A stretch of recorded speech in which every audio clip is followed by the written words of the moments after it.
Assalamualaikum warahmatullahi wabarakatuh. Setiap mubah yang kita lakukan pasti di saat itu ada haram yang kita tinggalkan. Makanya dulu banyak orang-orang soleh yang semalaman tuh guyon sampai pagi. Bukan karena ingin urakan, enggak, karena mengalahkan setan. Malam itu godaan mungkin ingin ngintip siapa itu masih kuat sekali. Ingin nonton siapa itu kuat sekali. Terus setan dilawan dengan guyon. Ternyata setelah guyon tuh asik, tahu-tahu pagi dan rutannya selesai. Oh, itu setan bisa setruk melawan orang alim seperti ini.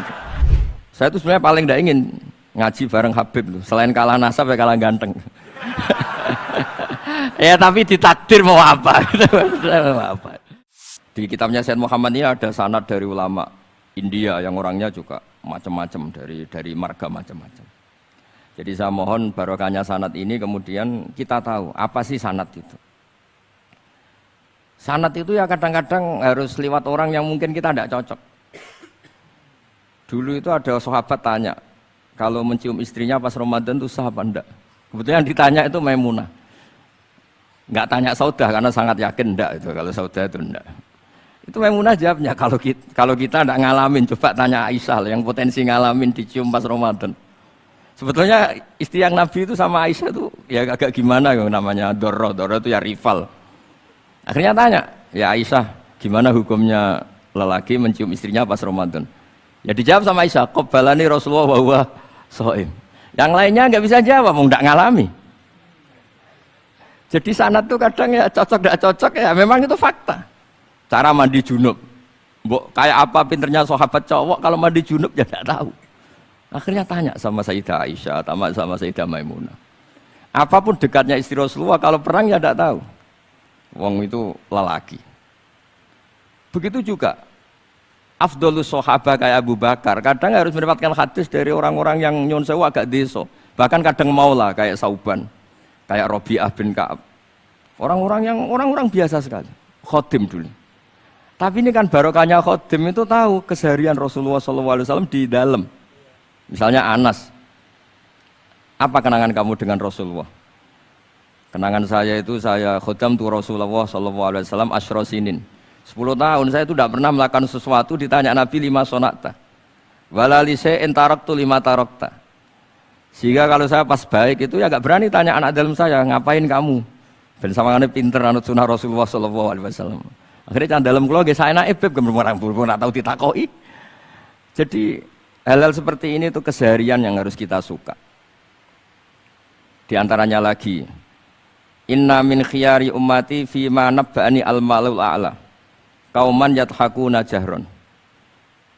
Di antara nanti umat pilihanku adalah orang-orang kalau tertawa itu keras sekali, kauman yathakuna jahron. Itu dulu juga padahal ada riwayat kasratu dhahki tumitul qalba, banyak tertawa itu bisa mematikan hati. Tapi ini juga dilawan, kalau banyak cemberut bisa frustasi. Sehingga di ilmu ini cerita saya nanti di tasnya Habib Jindan. Semoga nasinya bener, saya tamu pasti dihormati. Nggak penting bener ndak itu nggak penting, yang penting tamu itu dihormati. Ya kebetulan saya ini tadi kan hormat mbah saya, masih mbah saya Mbah Mutamakin di Hajan. Terus pagi tadi hormat buka luar di Sunan Kudus, jam 7 saya tadi di Kudus.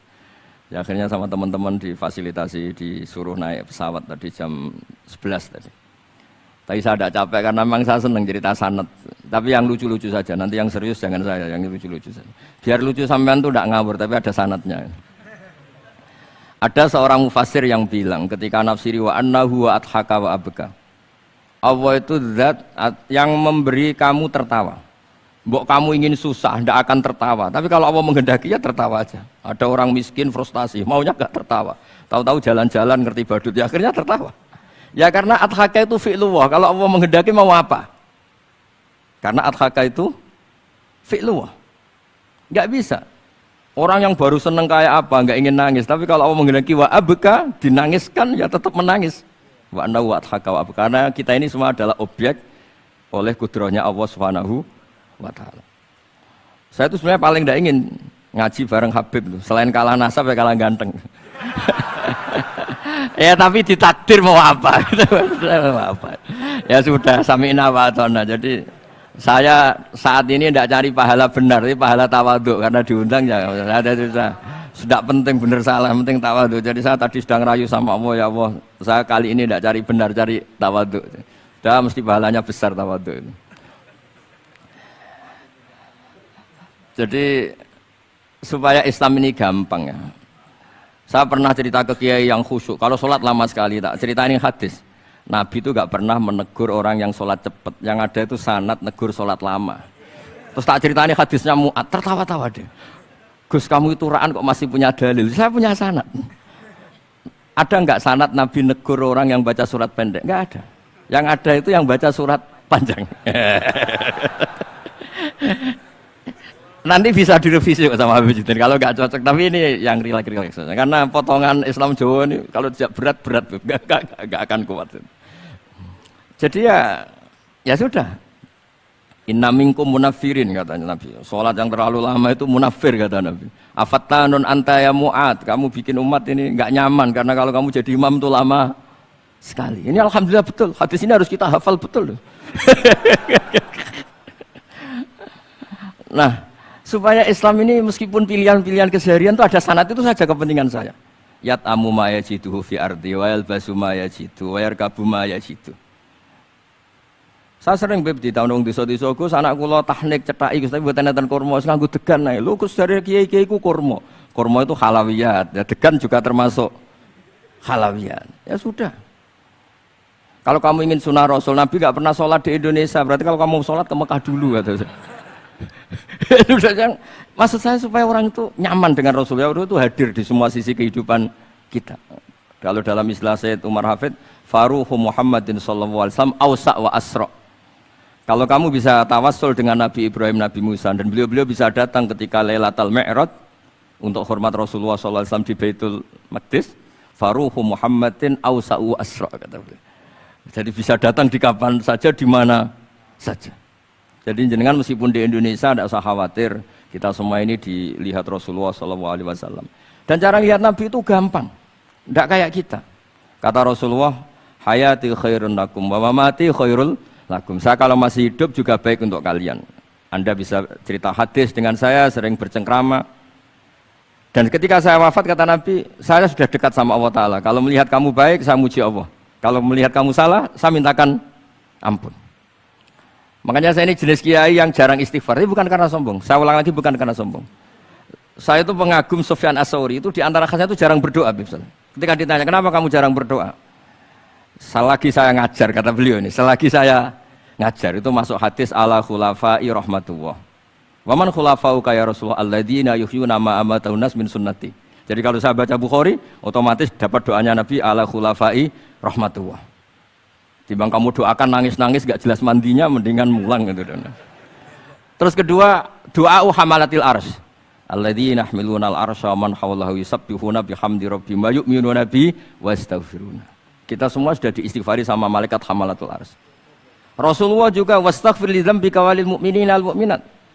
Fastighfaru Rasulillah qad kafana wa fawqal kifayah kata beliau.